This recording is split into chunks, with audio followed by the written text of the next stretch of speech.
জীবনে যখন দেখবেন আপনাকে কেউ হ্যাটা করে, পাত্তা দেয় না, তখন জেদ বেড়ে যায়, অসাধ্য সাধন করার ইচ্ছে জাগে। সেটাই কি হলো ভারতীয় বোলারদের সঙ্গে? মনে রাখবেন এজবাস্টন টেস্টের আগে কি বলা হয়েছিল, বুমরা ছাড়া কে উইকেট নেবে? আকাশদীপ বলল আমি নেব। একই ওভারে দুটো ব্যাটারকে 0 রানে ফিরিয়ে সে ইংল্যান্ডকে একেবারে নড়িয়ে দিল এবং অপর এন্ড থেকে সিরাজ দুর্ধর্ষ বল করলো। 25 রানে 3 উইকেট আউট হয়ে গেছিল ইংল্যান্ডের। ভারত একটু ফুল বল করছিল, সুইং পাচ্ছিল এবং দুর্দান্ত ক্যাচিং হচ্ছিল স্লিপসে, যেটা প্রবলেম ছিল গত টেস্টে।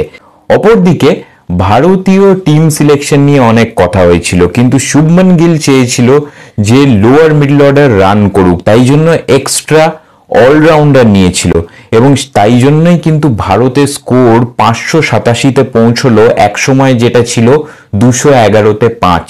কারণ 203 রানের পার্টনারশিপ করলো ষষ্ঠ উইকেটের জন্য জাদেজার সঙ্গে ক্যাপ্টেন গিল এবং তারপরের উইকেটের জন্য 144 রানের পার্টনারশিপ করলো গিল এবং ওয়াশিংটন।